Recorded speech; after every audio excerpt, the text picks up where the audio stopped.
Welcome to Everyday Cooking.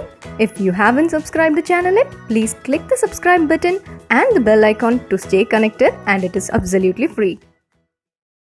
Today let us prepare kanji, which is an easily digestible food which can be taken during the fever times. For this we need 1 cup of parboiled rice. Dry roast this well.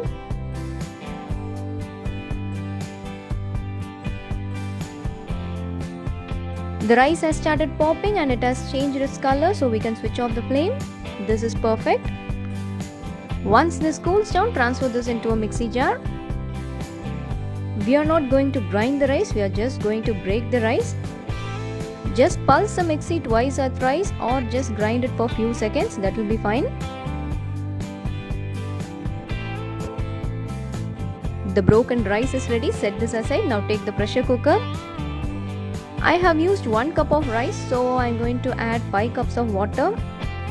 The ratio of rice and water is 1:5.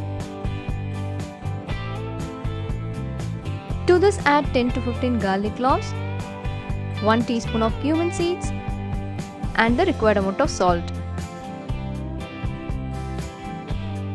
Now add the broken rice. Cumin seeds are rich in iron and it is very helpful for digestion.